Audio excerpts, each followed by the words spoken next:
Hello, everyone, and welcome to the 6th episode of Who Needs a Film Critic. I'm your host, William Yelton, and today we'll be talking about episode 6 of Squid Game.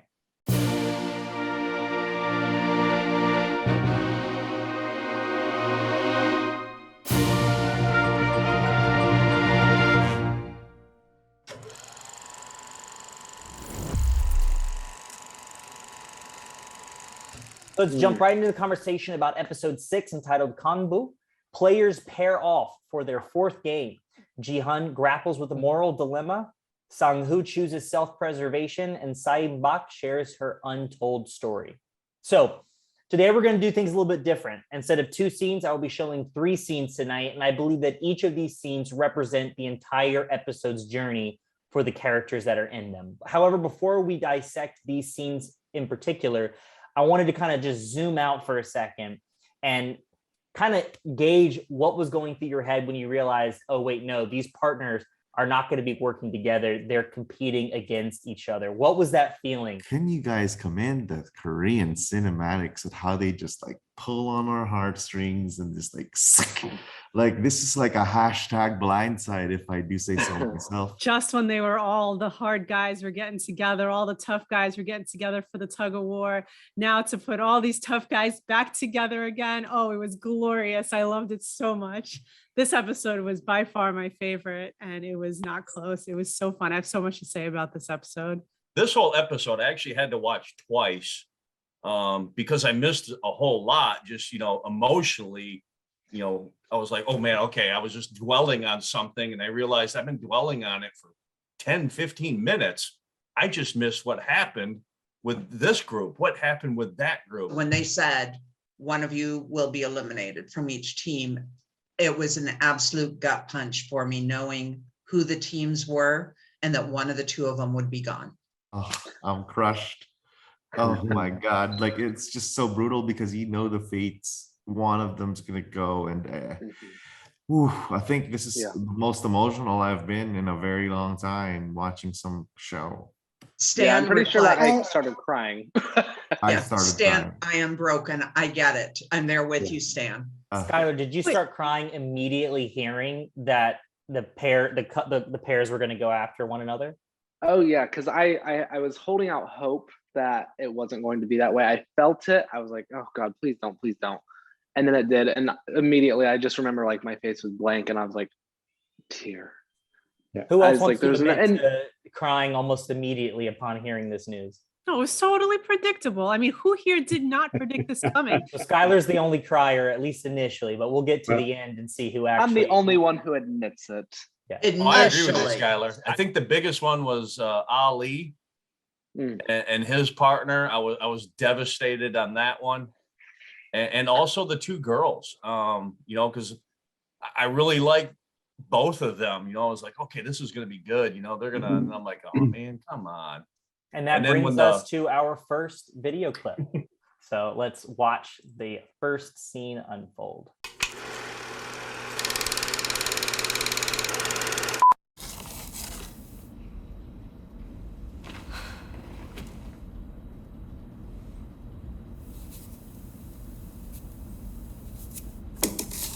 너 뭐 하는 거야? 내가 졌네. 너 뭐 하는 짓이냐고. 참 좀 멋있게 좀 지게 해줘라. 혼자 개꿈 잡지 말고 다시 던지라고. 난 없어. 너는 꼭 살아서 나가. 제주도에도 꼭 가. Man, what a powerful scene. Just like watching that, it's emotional. I think that was my favorite pairing. It also shows that Pickpocket, besides her brother, actually has a heart. She wanted this to be fair. She basically won, but it's still like, what are you doing? Play the game right. But at the same time, showing that she cared and was upset that what was going to happen next. I deliberately wore black for this episode because it upset my wife and I a lot. We were both sitting on the couch crying when this scene ended, and we say, wow, what a touching moment, and how valiant of this woman to have examined the other lady's life and what was coming forward for her, and she had so much to give. It's bringing tears to me now just thinking about it. It was well acted and well played. This was one of the most vulnerable scenes up till now in the show itself. the pickpocket was always the cold one. So seeing that tear coming down her face just broke me. And then throughout their conversation leading up to this, they literally said, let's just go all or nothing. And spent the entire time up till the last 2 or 3 minutes talking about themselves and exposing who they were and what their life was and what their life was about and what they're going to do with the money when they win. They had such an intense conversation in those 10 minutes that when she explained to Kang the reason why the marble slipped out of her fingers and that Kang won, and just seeing that tear was like, okay, it just rolled it all into one big ball. And it was heart-wrenching for me. These characters, I would have to say, are two of the characters that we knew the least about. We knew about the backstory with the brother and the mom, but like as far as in-game character, she revealed nothing to no one. And I call her the gamer girl, but we knew nothing about her up until that moment. And the fact that their moment impacted me so much, and obviously a lot of you guys too, it just really speaks for how vulnerable they were in a matter of 5 minutes of the episode. And did it surprise anybody that we've only known that character for essentially an episode? I mean, this is not a character that we've known since episode 1. So was it surprising to people that they felt that connected to a character that they really hadn't had much time with? I think it only takes like one good moment for everyone to just get sucked into the character, no matter how long or short they might be. Like there's characters there that have been there since the start. You don't have any connection. I think it's like the strength of that moment that like draws the people in almost instantaneously, this character, because we didn't know her. I think we were waiting for what that moment was going to be like. We anticipated some sort of like revealing moment for this character, because like, look at how we're introduced to her, right? Like it's in that scene where they're picking tug of war partners, and the pickpocket just sees her chilling there. Like, we didn't even know she was a player. I think all that kind of culminates in this just like life combo that they're having, and it just builds up to the point where to what we all just observed, right? Like, yeah, we didn't know her for too long, but holy shit, like we're so attached to her. Let's face it, like those are two brilliant actresses too. I think like the acting is superb. I think there's also multiple ways to view their relationship. Does anybody know what I'm pointing at? I don't know if this is where you were going with it, but there was some tension there. If we all saw it, because I felt it. I was like, oh my God, they're gonna kiss. Was I kind of hoping for it? I was like, oh my God, like I love this, little lesbian lovers. But it didn't happen. But it was like a love story, and that's what made it so crazy, because I feel like we knew that that's what it was. Did anybody else read it the same way? Raise your hand if you think that there was maybe some sort of romantic undertone to these two women's relationship. 1, 2, 3, 4, 5. Okay, 5 people said that. Jin, you do not see it as a romantic relationship. You see it more as a friendship, I presume? Maybe I need to go back and rewatch it. No, I don't think there's any right or wrong answer. There's no right or wrong answer. It doesn't say these two people are lovers. It's just one way to read it. It's one way that I particularly read it, but I don't think there's anything wrong in saying, no, I just think they cared about each other as sisters. They were in the situation. They're both young women. They found themselves. So, I agree with you 100%. I just mean go back and rewatch it in the fact that to see what people saw in that, because the whole time I was watching it, I was just thinking they're just friends. They're getting to know each other. They're becoming close because they're similar, not because of any romantic reasons. And then I wonder how many people would have not gone there had I not brought the conversation there. Because this is something that I was thinking in the back of my mind, but I was like, well, people might think I'm crazy just for saying it. But obviously it goes to show that the majority of people on this panel was at least thinking these things. What I think is I don't know their names, I'm sorry. The friend is a plot device. She is a reflection of Kang. So Kang found her as a kindred spirit in the tug of war game. She reflects like a part of herself, and she bonded with her and brought her in. And the whole point of this character is for Kang to reflect on herself and to give us Kang's story. Like you notice from the scene, like the friend never said anything. She never even had a point of view or a perspective. Like she didn't say that much. She said very little. And it was Kang just driving the whole narrative, telling her whole story. So the whole mechanism of this other girl being involved is so that the audience can learn everything about Kang, and that like drives her story forward. And then at the end of the day, the other girl, it's like a part of her, like gives up her life in the game so that Kang can move forward as a more complete like player here. And I think that I did not see any romantic relationship. If anything, I kind of saw them like it was a reflection of herself or a kindred spirit. All right, we are going to move to our next scene. Take a look.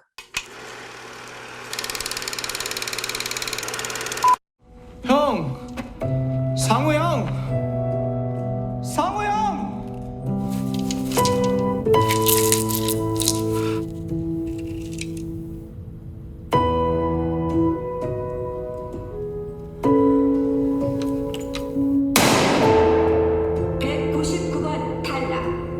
Probably the darkest moment of the season, which says a lot considering that the first episode was a bunch of people getting massacred playing green light, red light. But what are people's thoughts?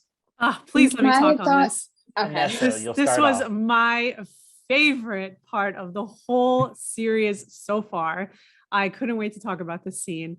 I think that player 218 is brilliantly devious. It's like so incredible the lengths that he went through in order to make this happen. And like compare this to our main character who just stumbles into luck and like blindly stumbles into like good positions and doesn't know what the hell he's doing. This guy is working it. Everything that he's ever done in this game, he has clenched it with a fight. Like everything that he did in order to beat Ali here was incredible. I mean, obviously demonic and brutal, but it was so good to watch. I love this. This made the whole episode for me. He's been the secret villain this whole time, and nobody on his team has quite realized it, except maybe the main character. The pickpocketer knows. She definitely knows he's up to no good because she even followed him when he went to do the triangle. The pickpocketer went to do the triangle also. I think the pickpocketer's onto him. Does this panel think, though, that Sung-woo did feel sorry for what he did? Not at all. Yes. No, Yes, he felt I don't bad, think, but I not don't think sorry. he had, I don't think All he right, had okay, any here. guilt. So now there's obviously some disagreement in here with that, which is always interesting. So Kim, I want you to be the voice of why he does not care. And Nessa, I want you to be the voice of why he does care about basically tricking Ali and getting him killed in the process. Kim? It would crush my heart if I heard someone calling my name as I'm walking away from them, knowing this guy is just about to be shot. And he looked over his shoulder and gave him a look. His eyes were so dead. His acting was so on point that he had no life in his eyes. He did not give a shit, turned around, went through the door, and here's the gunshot. Well, I think that he feels bad because he doesn't want to think of himself as a bad person. The reason he came into this game is because he doesn't want his mom to lose everything that she's worked for her whole life. He doesn't want to admit that he's actually a bad person. So he feels bad, but he's not sorry. He would do it again. And because he puts himself first in a game for somebody's life, the ends justify the means, and he'll put himself first. But he feels bad. He likes Ali, like he gives him half the corn back. Like he doesn't want this guy to die, but he would do it again. I think I actually agree with Vanessa on this. Like you won me over because I didn't think I was going to. Ultimately, I think his thing is that he understands, he's completely about game theory. He understands what this game is about. And if the actual game could involve him teaming up with Ali and going forward with Ali, he would do that. But that's not what the game is. The game is a coin flip of who wins this. And it's either me or him. Well, it's going to be me, obviously. So like he's he likes Ali. I think you're right. I like it sucks. It sucks because it had to be either him or Ali. So, and he chose himself, and as he should, as anybody should actually. I don't care how cold-blooded of a person you are, you have to have some emotion. And I do, where that pause at the end when he walks through the door, I think that is the one brief, okay, I know what I did, but I'm not changing it. There was so many, it seemed like arcs. Like I would not trust him. Then all of a sudden I'd see another move and I'd see him take his shirt off. I go, oh, maybe this will work out. Maybe he is being fair. But when the poor guy is walking around and can't find, I call him rich guy, when he can't find his partner, they didn't return on time. I go, oh, I think we can use the F word, but I was really upset that he'd been duped. I fell for that too. So I'm wondering, did anybody else kind of just for that second think like maybe they can both get out of this? I thought that two of them were gonna steal someone else's and get 20 each and go through. And then I'm like, you know, as he kind of made his move, I'm like, oh no, not this. But that's Ali's character. He's such a loyal guy. He's a beast at like the comps. He was like, you know, the tug of war, he was the anchor. He's super straightforward. He's a heart of gold. He got the situation as a factory didn't pay him. And it's, you know, he got. In Urdu, you would say bachata. Like that would be like the southern equivalent of bless his heart, like bachata. I was very upset that he trusted him fully and was like, oh, let me not check before running off that the marbles are in the pocket, that like, as we were speaking in the previous panels, that his niceness is going to be what gets to him. And he just fully trusted him, which was so frustrating. So at that point, I was like, no. Josh and Jen did call that in the first episode that his niceness would get him killed. His kindness, I don't think will be repaid to him. Yeah, I mean, it was definitely some negative foreshadowing, I guess you'd call it, where, you know, okay, this is not going to end well. I was so hoping their plan would work though, but I'm sitting here going, nah, he screwed. When he saw the bag, I'm like, nah, he screwed him over. There is one other big storyline to discuss. Let's take a look at this scene.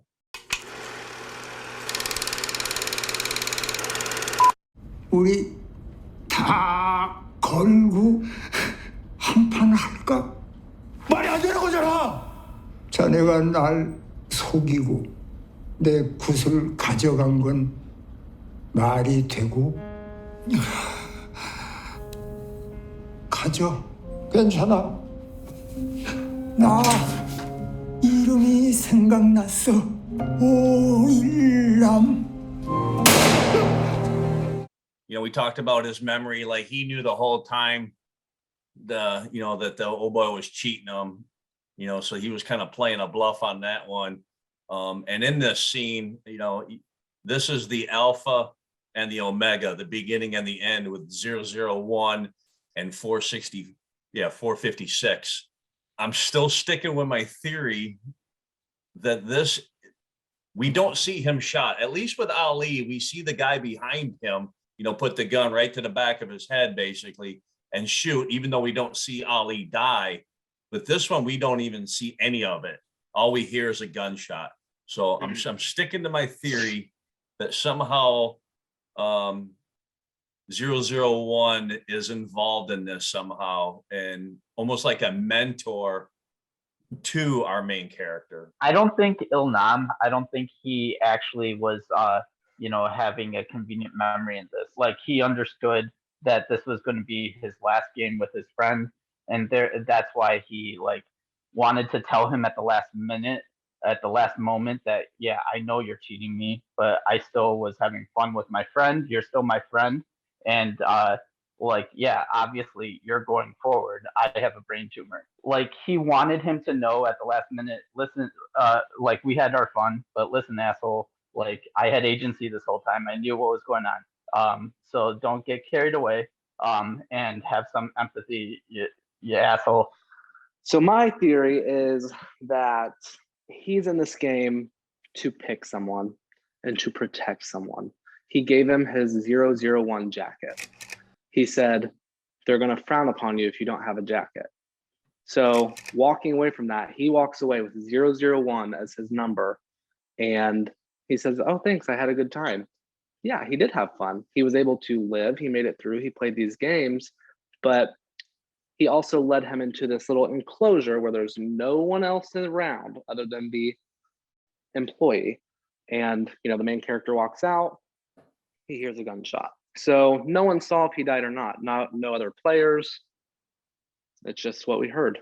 Yeah, your points are very valid. He didn't get shot, whatever. But like, I want to take everyone back to like, oh my God, the gravity of that scene. Like, I just want to, and how no one has talked about how powerful that scene is. Like, very. He basically told him, I knew what I was doing all along. And was it fair? If you're screaming at me now, do you think it was fair for you to ask me for you to cheat? But I think the tone of the narrative in my take on it is, it's more like, I want to teach you a lesson in life. You're my chosen one. Here's my 001, but like, let me teach you one lesson. Like, he could have ended the game actually when he had 9, when when Gi-Hun had 1 marble. Like, if he wanted to survive, he could have easily survived because he was a pro at marbles. But I think leading him on, giving him 30 extra minutes of time, allowed him to teach one more beautiful lesson before, you know, he bows out of the game. And it just really, that was so powerful, because he's such a senior. He's someone who's older, who has more wisdom, and, you know, some young buck trying to fool the old guy. It ain't working. But it's, and he had the extra marble in his pocket. Like, he had had the that on extra marble. purpose. He kept the 1 extra marble on purpose. It's brilliant. Strategy. So powerful. All right, now let's get to our reviews of the episode. Each of you have submitted your rating anonymously, and I have tallied up the results. The score given by this panel for episode 6 is a 4.8, which currently puts this episode at the very top at number 1. All right, that concludes today's discussion on episode 6 of Squid Game. Thank you to the panelists, and for those watching and listening at home. Tune in next time to see what this panel thinks of episode 7. And remember to like, share, and subscribe to the channel. We are also on the podcast app. So type "Who Needs a Film Critic" to get all the episodes downloaded straight to your phone. If you wish to join a future panel talking about another movie or television show, email me at whoneedsafilmcritic@gmail.com. That's all for now.